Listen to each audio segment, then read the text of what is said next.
After a week in an induced coma, Newcastle Knights forward Alex McKinnon has regained consciousness after suffering a spinal injury on the field. For the 22-year-old rugby league player, there is fervent hope, but no certainty that he will walk again.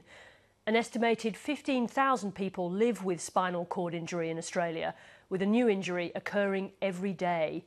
31-year-old Alex Walker became a quadriplegic when he broke his neck playing rugby league 18 months ago.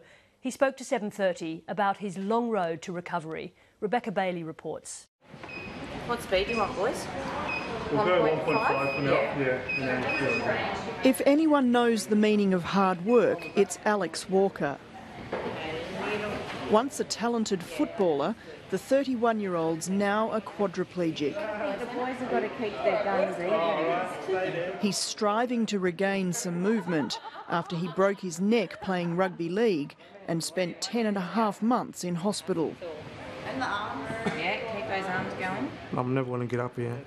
And still this day, every day I go to the walk-on program, I fight till the death until, as I said, with a spinal cord injury, it's squashed and sort of crushed, and you try and send them signals down through your legs, feet, and try and get that going again, you know?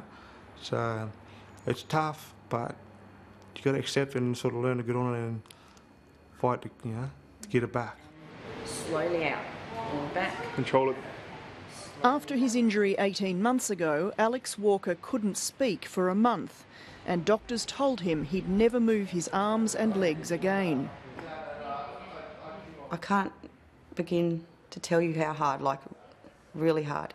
His first words when he could speak, because he had a trachea and they'd cover it up just so you could try and get his voice to come through, the first thing he said was, "You don't need to stick around, you can leave me because I'm crippled." And I was like, "No, I need to help you, I'm not going anywhere." With the tireless help of his fiancée and carer, Renee Gray, Alex Walker's already beating the odds after 6 months at a unique rehabilitation program called Walk On. Well, it gives you independence back, you know? Every little thing, like I couldn't even move this left arm a couple of months ago. I was told I would never move it again, but as I said, the rehab is really good and I'm never going to give up. He's always happy, positive. It's helped him with his movement, his strength, everything. Okay, yeah, and you want to pop that into his tummy? Walk-on therapist Alana Galpin says the intensive exercise program is especially designed for people with spinal cord injury. Hey Nick, we should have got your mask. People find that they have a sense of new confidence. They feel like they couldn't leave the home before coming here, and now, you know, they've met a whole lot of people in the program and they just have this new sense that they can get out there and, you know, nothing's going to stop them. And my next goal is to get into a manual chair, get out of this chair, and then it's a whole different story then, because I'll be all over the place and training, you know, pushing them limits in a manual chair. It was a sickening blow which could mean this young elite footballer will never walk again. He looked distressed when he was on the ground there. He wanted the players to get his mouth guard out quickly. I thought Newcastle Knights forward, 22-year-old Alex McKinnon, broke the C4-C5 vertebrae in his neck last week in a tackle by 3 Melbourne Storm players. he tipped himself over, distressed when he was on the ground there. He wanted the players to get his mouth guard out quickly. I thought he was struggling to breathe. It looked like it. Anybody watching was very concerned. Alex Walker was watching the game on TV. We've been watching it the last couple of days and we just brought everything back, you know, memories, and just... I knew with Alex McKinnon straight away, he's going to be a quad, or... yeah, there was something wrong straight away. Alex Walker injured exactly the same vertebrae in his neck as Alex McKinnon. On impact, it was a huge bloke, and 2 other blokes. I sort of on impact, boom.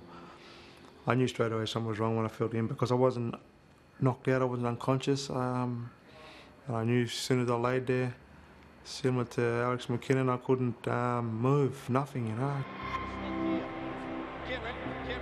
In seeing that tackle, I could see that it was a mechanism that placed Alex at risk of a spinal injury, and that he accelerated towards the ground head first, and so the force of his head striking the ground, that force would have been transferred through his spine. And so it is a sickening sight to see. Each two bones are held together by the disc at the front and by these joints on either side at the back. Dr Jonathon Ball is a neural and spinal surgeon at Royal North Shore Hospital's Spinal Injuries Unit. In a dislocation of the neck, those joints may separate like that, so that one bone can then slip forward on the other. But as you imagine, as that bone slips forward, it can actually compress on the spinal cord.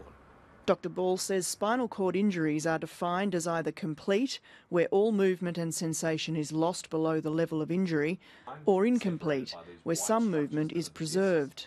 And the grey stripe down the middle here is the spinal cord. Everyone, whether they're complete or incomplete, is a candidate for rehabilitation. Rehabilitation is not only about the recovery of the spinal cord, but also helping people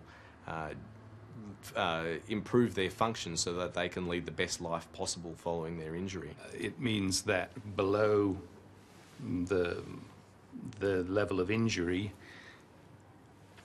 the body is cut off from the brain. So I have really no feeling from here down. Duncan Wallace became a quadriplegic in a car accident 30 years ago. Now the CEO of Spinal Cure Australia, which funds research into potential therapies, he's optimistic for a cure of acute spinal cord injury. There's no doubt that a cure is getting closer and closer. It's on the way. There is great hope that if you can control the bad aspects of the inflammatory response early on, treat people within the first day or so of their injury, that you can prevent a lot of the permanent damage happening in the first place. Dr Jonathon Ball believes Alex McKinnon's injury was a freak accident and that football spinal cord injuries are rare. And the most frequent causes of spinal cord injury that we see are related to motor vehicle accidents, bike accidents, pedestrians, falls, interpersonal trauma less so, sometimes water-related accidents. So we'll do some back extensions next. Alex Walker doesn't blame football for his accident, saying it was just bad luck and could have happened to anyone. While the extent of Alex McKinnon's injury remains unknown, Alex Walker and Renee Gray's message to him is to never give up. We still need to live life. We still go for dinner, go to the movies. We still want to get married. You know, we still have a future as well to think about. Yeah. Miracles happen, you know. It's a mindset game, you know. So if you push beyond them barriers, anything could happen. Anything could happen today, tomorrow. Miracles happen. So that's all you gotta do, stay positive. Yeah. Rebecca Baillie reporting.